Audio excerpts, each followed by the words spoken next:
The naked bike category of motorcycles is a very crowded and competitive segment to the point where Yamaha alone is selling 8 types of naked bikes, starting with the MT-03, you have MT-09, MT-09 SP, MT-10, MT-10 SP, XSR 700 and the XSR 900, and the most popular of them all, the MT-07, which is the bike that's right in front of us. So if you're looking to buy a naked bike, you've definitely heard of this motorcycle along with its more known rivals like the Kawasaki Z650 and the Suzuki SV650. So let's do this today. Let's go wheel to wheel and everything in between on this 2022 Yamaha MT-07 and see how it stacks up against its rivals and why this motorcycle has become kind of the Toyota Camry of motorcycles. It's the highest sold naked bike in the US,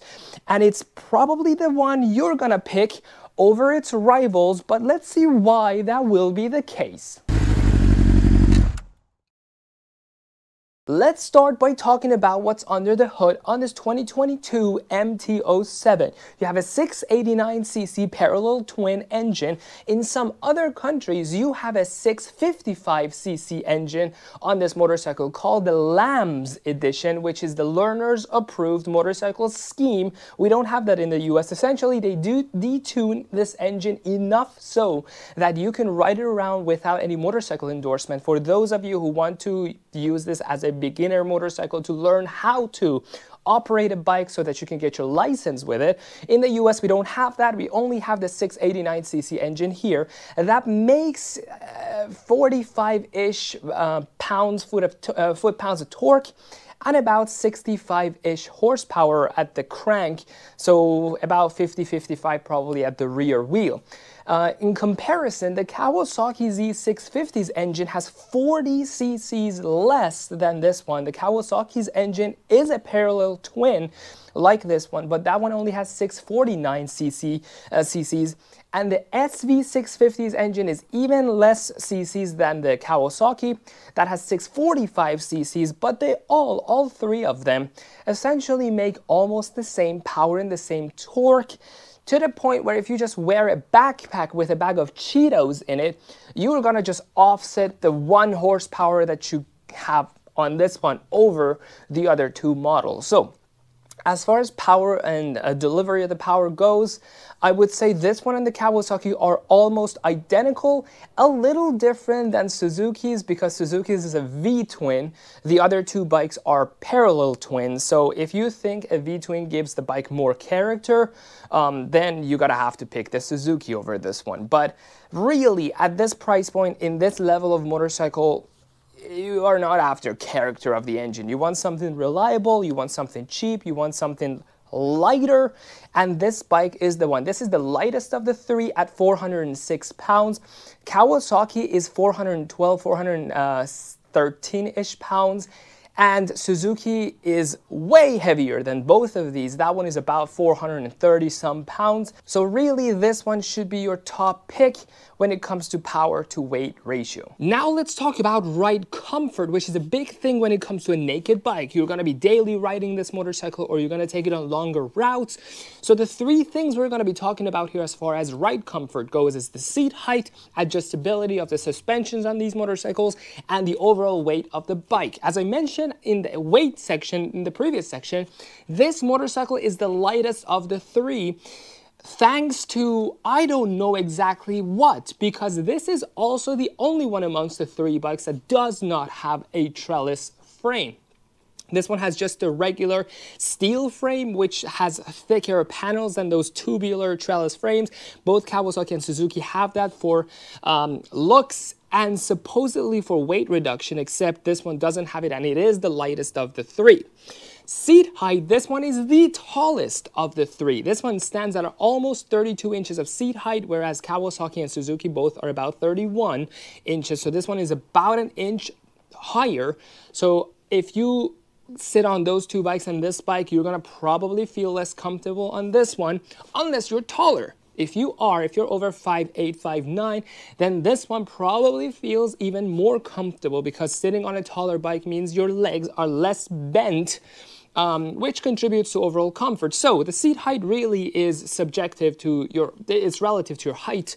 If you're taller, this one is going to probably be a better bike. As for the suspension adjustability, none of these three bikes have adjustable front forks. So if you are on this too heavy side, you're going to probably have to swap out the springs in the front forks. That's your only way of adjusting them. All three of them, however, have almost the same rear shock. All three bikes have adjustable preload and damper on the rear shock. So again, none of these three can stand out in a sense compared to the other two options. And this parallel twin engine sounds pretty good. Take a listen to how the OEM exhaust system on the 2022 Yamaha MT-07 sounds.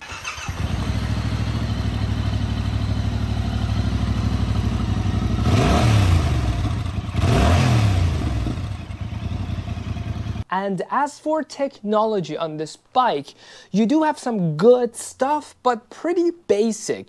Starting with the lights all around this motorcycle, they are all LED. The front headlight, the day running lights, the turn signals, the rear brake light, all of them are LED versus Kawasaki. Only the headlight and the tail light are LED. The turn signals are just regular halogen bulbs. On the Suzuki, the same thing. They're all LEDs, similar to this Yamaha. As for the rider aids features, you do have ABS on this motorcycle, but that's it. You do not have traction control or wheelie control or any of that. It's just the basic ABS. On Kawasaki, you do have ABS and traction control.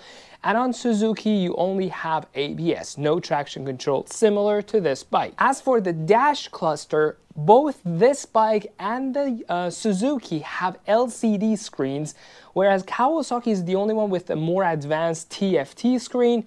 Again, the difference is really minor. With a helmet on and a visor down, you're not going to really notice the difference in quality and responsiveness between a TFT and an LCD. Maybe if it was in your car, you could have seen the difference on a larger screen. On something like that, you're not going to really be able to tell the difference anyways. Speaking of the lights on this motorcycle, it brings up the next topic, and that's the overall design on this motorcycle. Both MT-07 and the Z650 from Kawasaki have this futuristic, aggressive design.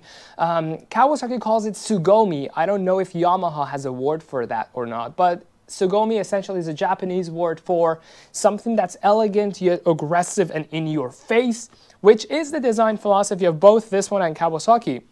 Suzuki, however, takes a more conservative route, and their bike kind of looks a bridge between a retro bike and a modern bike. Some consider Suzuki due for an upgrade in its look because it just looks outdated. It's really not the case. If you like Suzuki's design, then that will be your only option to go.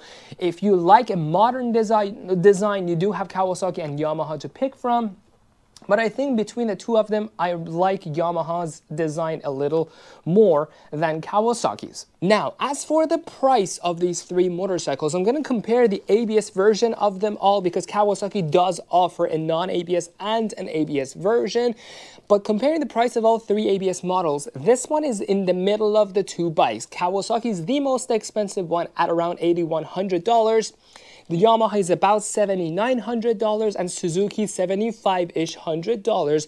So price range wise, they're almost all the same. Power wise, they're almost all the same. Seat height wise, almost all the same. Shock, front forks and rear shock, almost the same. Everything is almost the same. So it really comes down to which one of these three bikes you like the look of, and or which brand you have a close by dealership to you. And with all of that out of the way, let's go ride this motorcycle. But before we do that, a big thank you, big shout out to Seattle Used Bikes for allowing me to be up in their business and review one of the bikes they have on the showroom floor. Seattle Used Bikes business model is consignment. So this bike is actually not owned by Seattle Used Bikes. It has its own owner who is probably watching this video. So thank you for letting me review your bike. But essentially, you come to this place, you check the bike out. They have already done a thorough mechanical check on the bikes, and they have detailed them so they look nice and clean. But you show up here, they handle the documentation and all that for you, but you essentially buy this motorcycle from its current owner at no additional cost to you, the buyer. They even have gear, riding gear on consignment. So if you have riding gear that you want to sell, but you don't want to deal with meeting up with people, random people out on the street, you can just bring them here. They will clean it, polish it, hang it here, and then people walk in, they purchase it, and you get the money.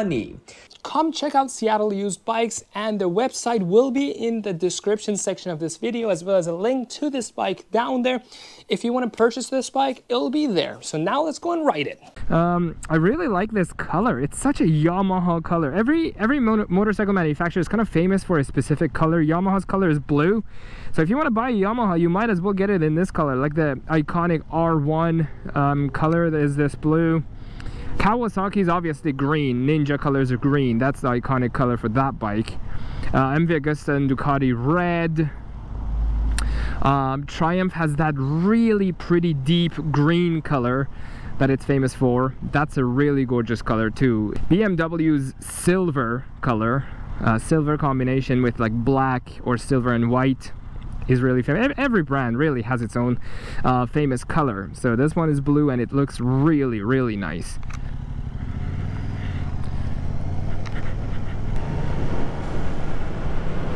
This is really smooth. I don't know how they manage. So some of the really good things about this bike so far, as I said, smooth. Brake is super sharp and strong. No matter how you put it, spongy brakes are not good. If you want to say, oh, well, it prevents your bike from flipping over, or you have better control over spongy brakes than a sharp brake. No. Those are all excuses. Brake should be sharp. When you apply it, it should bring you to a stop. Don't blame your lack of rider skills on aggressiveness of the brake. An aggressive brake is a good one. Okay? So there's that. Wow, this really feels smooth. I am absolutely in love with this motorcycle. One thing that I really like about this bike that I miss about my current bike, the H2, and the other bikes I've owned, is the weight. It's a really light one. I haven't really had a light bike like this in a while. The last one I had was about 10 years ago, the Ninja 300 that I had. That one was just ever so slightly lighter than this one. But this is a close second to a Ninja 300, and it has twice as much power. Well, I guess we gotta stop for this car first and foremost.